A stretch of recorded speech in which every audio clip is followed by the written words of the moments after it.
Hey friends, welcome back to the Art of Painting Furniture. So today I have a finish that I did once upon a time, back in the day when I was doing some faux finishing on walls. I did a faux linen finish on a wall and it was beautiful. The difference is that I used latex paint. Now for furniture, and for those of you who prefer chalky paint, because that's what I usually use, I think we can do it with chalk paint too. So that's what we're gonna do today, is we're gonna put a faux linen finish on this little, it's actually like a large nightstand, but I love it because it's square. It's got that modern vibe to it. And then we're gonna take and add some cool hardware, some new legs, some new hardware up here. We're really gonna doll this one up, and I think you're really gonna enjoy this tutorial. So let me get my supplies together and let's get started. All right, so before we get started, the very first thing you want to do is to inspect your piece. Make sure there's nothing missing, there's no broken anything that has to be repaired, because those repairs need to be done first, always first. That way you don't have to worry about going back later on and having to flip it upside down and risk damaging your finish once you're done to repair your piece of furniture. So inspect it well. Also, flip it upside down, look inside, clean it, cobwebs, all that stuff gets up underneath there, you don't see it. But if you're selling this piece of furniture or you're taking it into your home, somebody else is going to find it later. So be sure you do that. Now, are you going to want new hardware on your piece? Yes, I am for this one. So that means I'm going to remove all of this stuff first. I'm going to take all of this hardware off. And you can do that simply using a screwdriver, Phillips head, whatever the screw is, and then remove all your hardware. Once all of that's removed, now you want to clean it. You want to clean it before you even scuff sand it, because every piece, I believe, needs to be scuff sanded, with a few exceptions. I say everything, but there's always an exception to every rule. So clean it well. I like to use a lot of different products depending on how dirty the piece of furniture is. This one is not that bad. So I'm going to use a TSP solution. It's Dixie Belle's White Lightning. You mix, it's a granule crystal form. You mix it in warm water, put it in a spray bottle. You can also mix it in a bowl. You can use a cloth to scrub it, whatever you want. My preferred method is just to spray it on. It's just easier. Be sure that you wear your gloves anytime you're cleaning with any type of chemicals. It's just best to protect yourself. Plus, if you've got your nails did like I just did, you want to protect them too. So, okay, so let's get it clean. Go ahead and spray. I'm going to pretend like all of this hardware is off, but basically you're just going to scrub over it. Spray it over, scrub it over. If it's extra dirty, you can use a fine steel wool, kitchen scrubber, whatever you have to scrub the surface up. If you find any places that have extra dirt, or maybe something that was spilled on it. This actually has a little spill run down here, so I'm going to scrub that to get that off. And then what doesn't come off, especially if it's just old varnish or something that dripped when they did a finish, I can scuff sand that down smooth before we finish it. So I'm going to go ahead and scrub it good. Once you've got it scrubbed down, go back with clear water, spray over it, wipe off the piece, make sure it's completely clean. You want to get all the residual cleaner off, because the cleaner breaks down old finishes, especially this TSP solution. A lot of other cleaners do too. So make sure that you get it as clean as possible. Get everything off. That way it's just clean and dry and ready to go. All right, we're going to repair some wood holes, and that's the knobs, the door pulls that came out of here. This needs to be filled before we paint it, and now's the best time to do it before you even scuff sand it, because you have to sand this anyway to get it smooth. So I'm using a product today. It's called Bondo. It's an all-purpose putty. It's very smelly, so wear your mask or do this outside in a well-ventilated area, because it is very stinky. It comes in a two-part form. You have the putty, and then you have the cream hardener. And what you do is you put this, you can put it on like a paper plate, and then add this to it, mix it up, fill in your holes, let it dry, and then you can sand it, and then it's good to go. And then you're ready to paint. So I'm going to go ahead and take about a golf ball size amount and put it on this paper plate. All right, now that's on there. Cover that up because it's stinky. Sure. Okay, I'm going to need this just to make sure it's mixed well in the tube. I used it just here recently, but it needs to be mixed again. Okay, and then you're going to add just a little bit. The directions are actually on the tube as to how much to mix. You have to work with this pretty quickly because it does harden pretty quickly. I believe it will be fully cured in probably 30 minutes or so, but it will harden super fast. So I'm going to work on this really quick.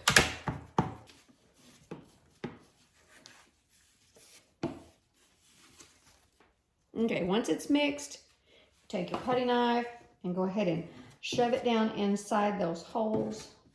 You can put paper tape on the back side of the inside of this hole to actually catch it. I do that sometimes I don't.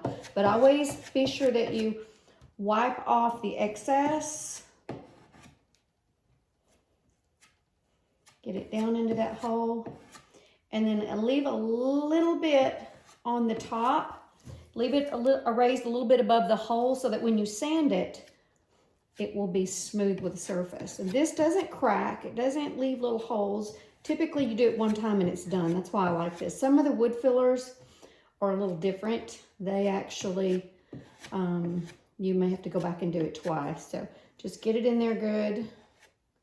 Leave a little excess on the top and let it dry, and then we'll come back and we'll sand it. And of course, you want to look at the inside, make sure that it's full too. This one's not, so I'll go back in and add that to the back side until it's full. All right, let me show you the top of this. I've decided to go ahead and fill in. There was some little small lines in between here.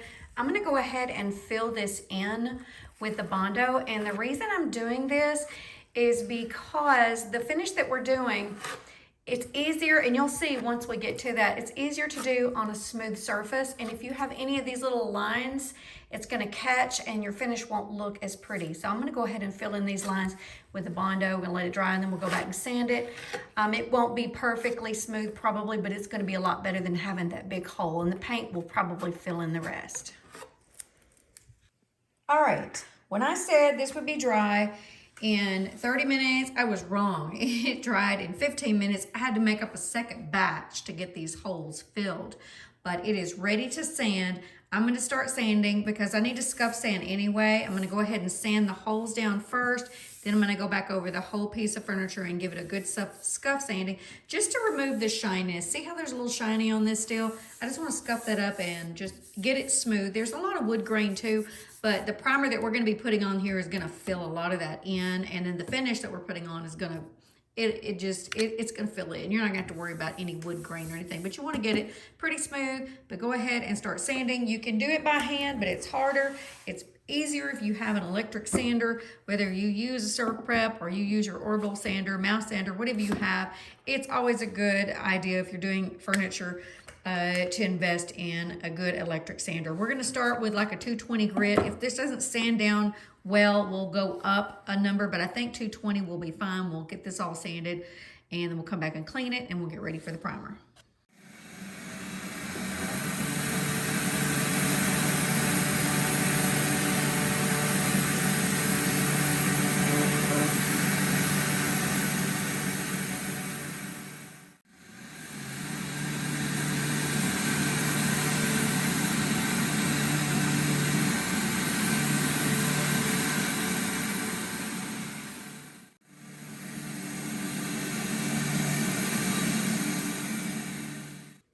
All right, so here is after sanding, and it's really smooth. Now there is a little bit of transition. Sometimes it's not perfectly smooth like this. It's a little tiny bit higher than here, but I just initially just wanted to fill in that gap there. Yes, you could fill this in with caulk. Typically I use caulk to fill in like seams and stuff like this, just a painter's caulk. But because this had a transition, I wanted to have it go out and smooth out a little more, and I think this was the best option to use the Bondo. It's a little more work, but you're gonna get a really super smooth transition between wood when wood is bumped up like this. So we are ready to clean this. I'm gonna go over with a tack cloth. You can also use a damp cloth just to wipe off any dust from the sander. And then I'm gonna get my primer together, and then we're gonna go ahead and put 2 coats of primer on this. All right, we're ready to apply the primer to the furniture. Now what I'm gonna be using today, and this is gonna be actually my base. It's gonna be the primer, but it also is gonna be the base color, because we're gonna use 2 colors today. One is gonna be white, which this is white, and the primer, so it does double the job. It's gonna block any stains, it's gonna prime it, it's gonna get ready for the color that we're gonna put on it. You're gonna need a rolling pan and a foam roller, and then you're gonna need a good brush to smooth it with. So what I'm gonna do is I'm gonna take my roller, load it up. This is just a real, it's a foam roller for fine finishes, and then we're gonna apply it with our roller because it goes on quick, and this is the best way to keep it from being streaky. So you put it on. And I typically roll the whole piece first, and then I'm gonna go back and then I'm gonna smooth it just in one stroke, one pass. See how that smooths? Now this is gonna take 2 coats to cover, but I'm gonna go ahead and paint the whole thing. I'm gonna paint the top, the sides. I already have this painted. I'm waiting on that to dry to put a second coat, and you can.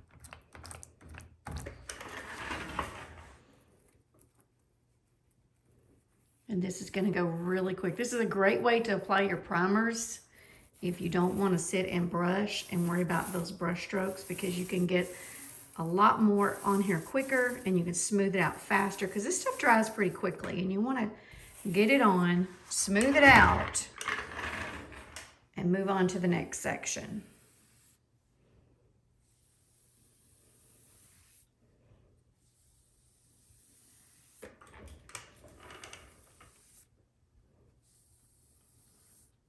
There you go. That side's done.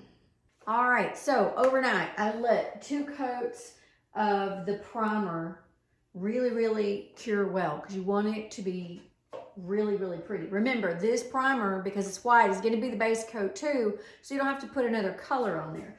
You also want to give it a scratch test, make sure that it adheres to your furniture. If you cleaned it well and you prime it well, you shouldn't have a problem. So here's where the fun gets started. This is the way you can create this faux linen.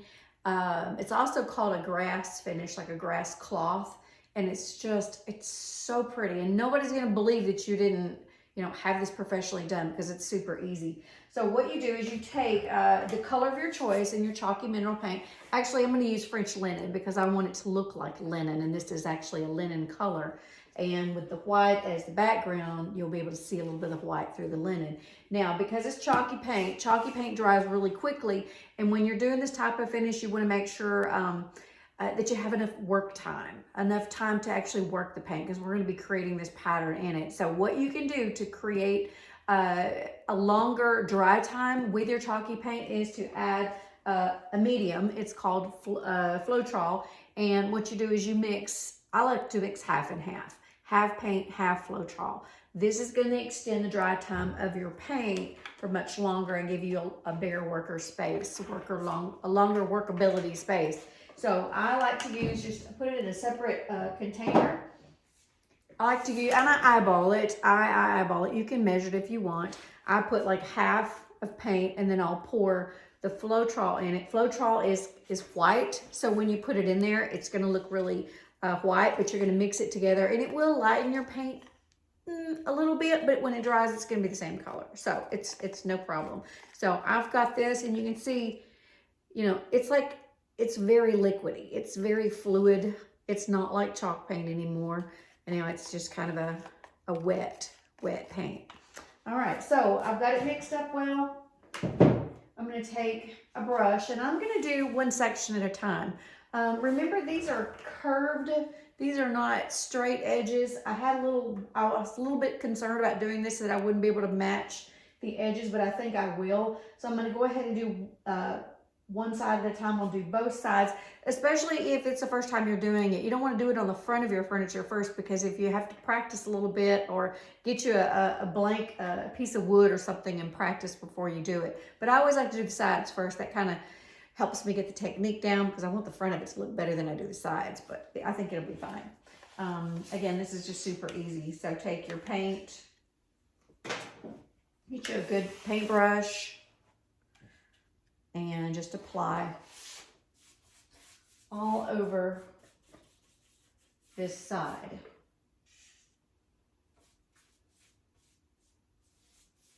You don't want a thick coat, you just want a thin coat, just enough to cover it. And don't worry that you're seeing through the white, because you're going to see through that base, that primer anyway.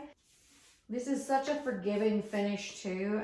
This is a great, if you're just getting into the artistic designs and furniture painting and not just a blank one color, this is probably the best technique to start with, because it is so forgiving and it is so easy.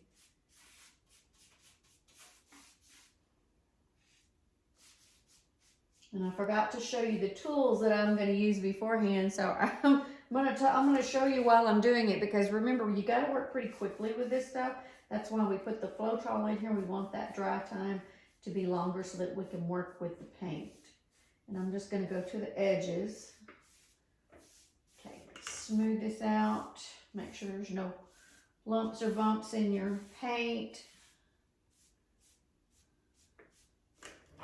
All right, next we're going to use a couple of different brushes, and I'll talk while we're using this. This is a wallpaper brush, I believe. I got it off Amazon, and this is just a cleaning tool, I think. I found my husband's. Both have a really coarse kind of brush, but this one is even coarser, and this is going to make even more texture in this. So I'm going to start with the bottom, and you're also going to need some paper towels because you're going to need to wipe off this as we go. But you're going to take this and you're going to smooth it up. Okay, at first pass, I'm going to remove some of that paint because you'll get a little bit of paint on there. And then you're just going to work it. All right. Going to go this way too. And I like using a bigger brush. I mean, you can use the end of your broom, but you're just going to play with it. And what we're creating is that crosshatch, that weave that looks like in the linen. So you're going to go back and forth. Try to keep the lines as straight as you can. That's why I like to use the bigger brush too, because you can go on a larger surface with this brush. You can do it with a small one, but it's up to you. All right. I'm going to go this way. And you've got probably 5 minutes or so to work with this before it really starts kind of getting harder. You're going to be able to tell when you're playing with it. Notice I'm going over and over and again. All right. I've got this go on. I'm trying to do this so you can see how I'm doing it. It's harder to do it for me being sideways than it is in front, so bear with me on this. Okay, I'm going to take this and I'm going to run it down. It's going to create even more, if you can see that. It's going to make the white show through, and that's what I want. I want to see those lines. I want fine lines, and then I want thicker lines.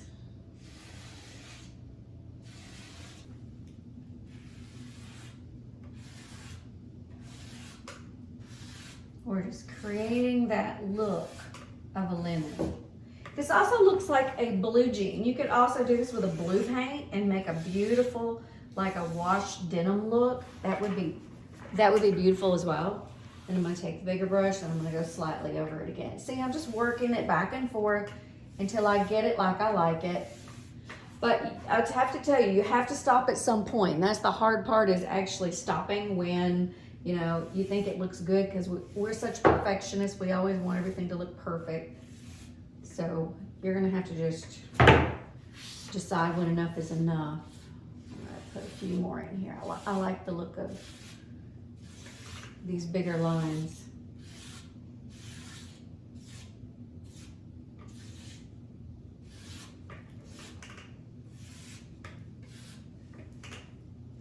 Trying to keep them straight. And if they're not, it's not perfect, you know, it's a beautiful look no matter what you do. Just up and down.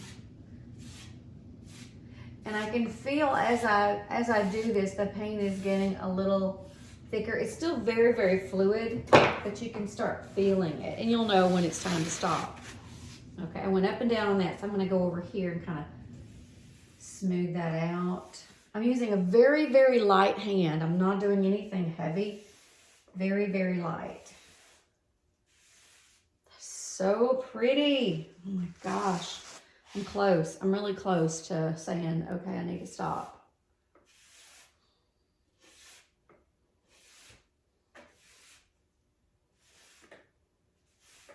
Using that light hand as the paint starts to dry will give you more texture.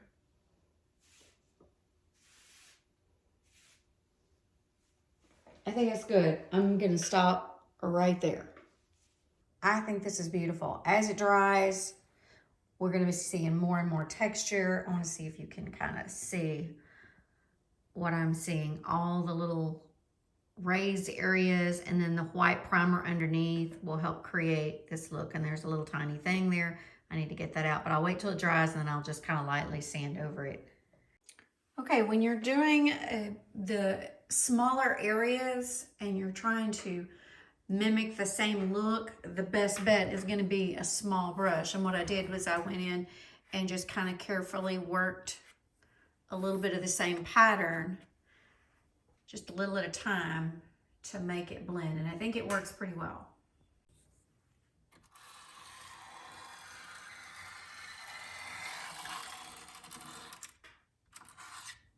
Just finishing up the inside of this, and you can kind of see how you just continue to work this. I like to finish this pattern with the final texture actually going long ways. You could do it up and down, but the problem is then your eye just draws up. I just want it to kind of just see it all. I don't want it to see a whole lot of pattern, and usually when a pattern goes up, your eye is going to go up. So I'm going to keep it just like this, and then we're going to start the drawers. Okay, I've got one coat of paint on the drawers. Let's see if you can get a better view of how this goes. So I start with my smoother brush.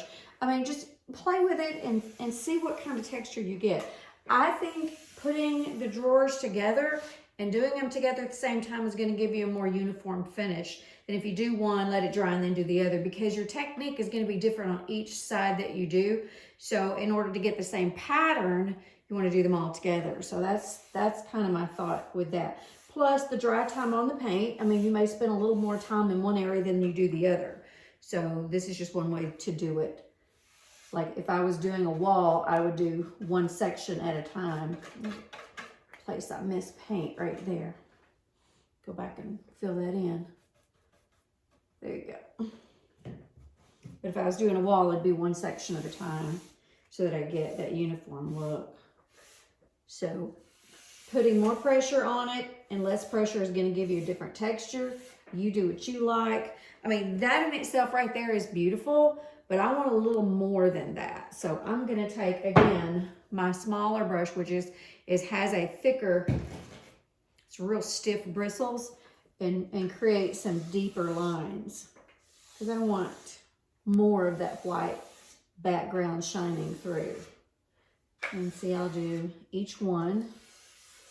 That way I'm doing them at the same time. So that's getting in the way. I'll turn this slightly so I can get in here. Create those deep, deep lines.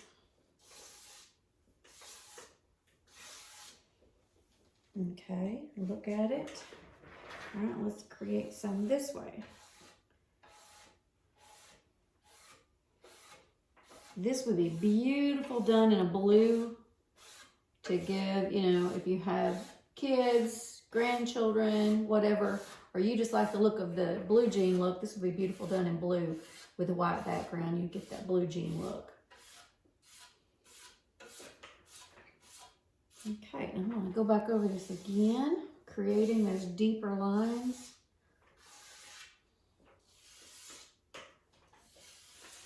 So get those lines straight, and I'm going to go back over it again. Just going to keep repeating this. So I get the look that I want.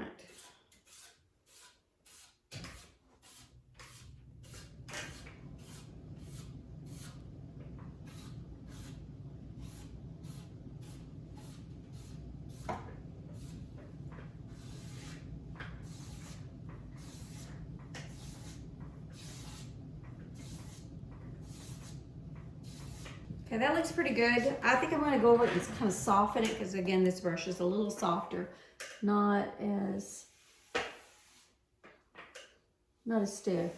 But I'm going to go over it really, really lightly, just really super lightly, just to kind of smooth out all that rough texture.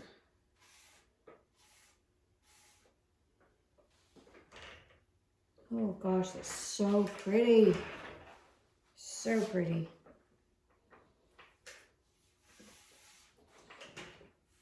All right, I think I'm done. I don't think I'm gonna mess with it. I think it looks great. All right, so I put the drawers back in place just to kind of get an idea. And overall, yeah, I like it. I like it. Is it perfect? No, it's not perfect, but neither is fabric. I can tell you though, because this had rounded edges on it, I'm not really loving this. If it was flat, I think it would be easier. So I took a sandpaper and I went back and I kind of rubbed over the edges. And I think I'm going to do that on all the round areas, the rounded, just to kind of make it look kind of worn. I think it'll be pretty the same way. So I'm going to go back and just kind of sand just a little bit, yeah, on all these edges. Just a little scuff, just to kind of add a little visual interest. I think it'll be pretty.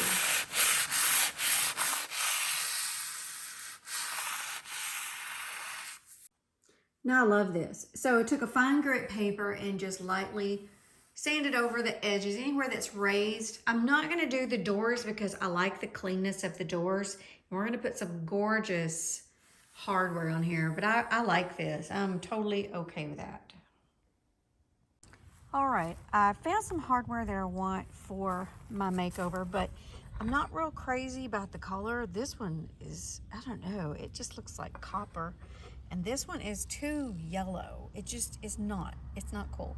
But look how beautiful these legs are. And these are gonna sit at the bottom and they're gonna raise this up. So what I'm gonna do is I'm gonna bring them outside, find the paint that I want, and then I'm gonna spray paint it. These are all new hardware, but it's really easy and inexpensive to repaint something that you found that doesn't match so that it looks like a set.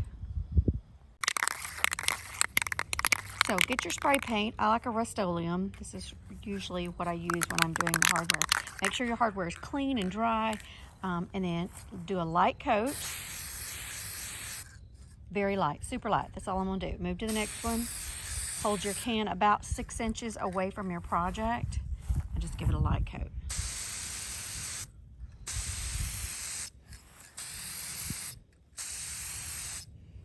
Move around.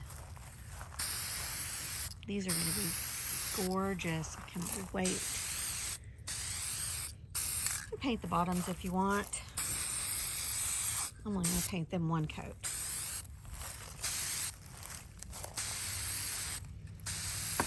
This is not as shiny. This is more, it's reflective bright, but it's not super, super shiny. Spray the back of that. Make sure the ends are sprayed. And let this dry. We'll come back and put a second coat on there. All right, so while we're waiting on the hardware to dry, I thought I'd go ahead and put a top coat on this because it's done, it's finished, other than it needs a top coat on it. And it'll be ready to go, and then we can put the hardware on. So after I distressed the edges, I went back and wiped it down with a damp cloth. We're going to be using today as a top coat. It's wax finish varnish. It's actually a wax finish, but they call it a varnish. I don't know. It applies a lot like wax. It acts a lot like wax, but I really love this finish. Now, of course, this is it's called dead flat. Clear dead flat, because I like the way this looks. I don't want any sheen to it at all, but I need it to be a little more durable. It's probably going to go in an office space or maybe a nightstand beside a bed. It's going to get lots of traffic on the top. So we're going to use this. Any top coats, this is actually made by Polyvine. Any top coats you should never shake before you use them. You can gently mix them. You can stir them gently. I usually just take them, make sure the top is sealed, and I'll roll it just to make sure it's incorporated good. And then I'm going to take it and put it in a separate container, solo cup, plastic cup, whatever you have. It's recommended 2 coats, and it looks kind of milky, you see, and it actually kind of looks really thick, kind of like pudding, and it goes a long ways. So don't put too much in your cup. You can put it back in your bottle if you don't use it all. I don't recommend doing that because you're going to cross-contaminate your stuff, and this is the clean stuff. You don't want to put any type of germs or paint or anything back in there. So this is mixed well. I'm going to take just a little bit on my brush. And again, you can see it's kind of milky looking. The first coat is very, very light. You want to thin it out, make sure there's nothing left on the surface, just a really, really smooth. And the good thing about this is that it doesn't really change the color. Got a hair in there somewhere. It doesn't really change the color of your project or your paint. And it's also good for wood. I've done a couple tutorials and used this on bare wood, and it actually works really, really good for that as well. So I love the finish. So I'm going to go ahead and put one coat on, a really, really light coat. We're not going to do anything heavy with it. Let it dry a couple hours, come back and put 2 coats. Once that dried, we're ready to put the hardware on. So I'm excited about that part.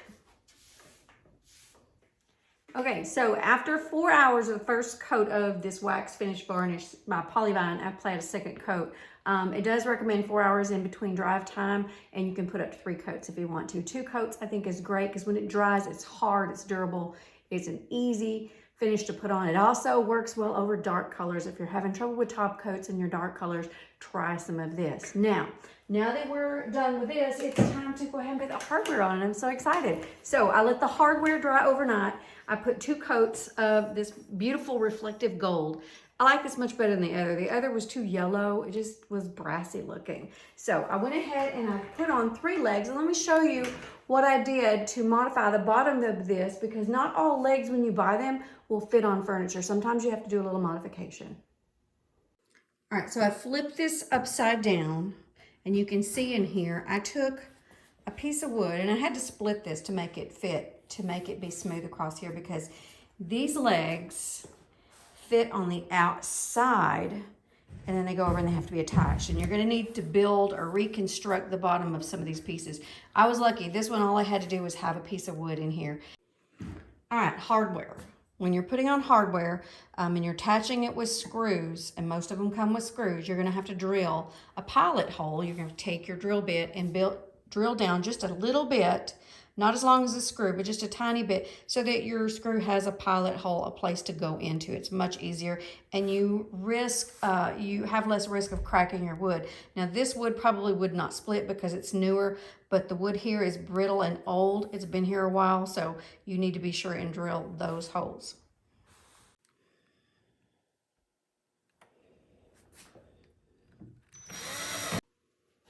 This hardware came in a 4-pack. Well, of course, it's 4 legs. It also comes with the hardware. So after drilling those pilot holes, you just take your drill, hold it in place, and secure it. Let me go ahead and put this one in.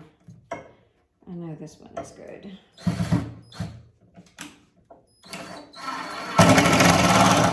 All right, we'll leave that one for last.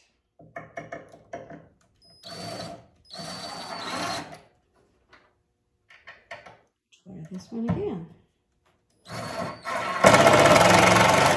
It worked. Perfect. Okay, the handles are super cute. I love this. Now, these are not your traditional. They don't screw in through the front. So if you want to leave that clean design look on your furniture, opt for a handle that you can actually place over like the back, and then it sits out, and this is the pull. It just kind of slips over in place, and then you screw it from the back. Now, find the center of your drawer, mark it, and then mark it on the inside. Then you can take your drawer out. You can place your hardware exactly where it needs to go, and then you can put your screws in. Okay, that looks good. Mark this area. And I'm going to take a drill bit, and we're going to do some holes, just real shallow. Remember to be careful when you're doing this. You want to drill down too far and go past that, because then you're going to see holes in the front of the wood, and you don't want to do that. Okay, get your screws and secure it in place.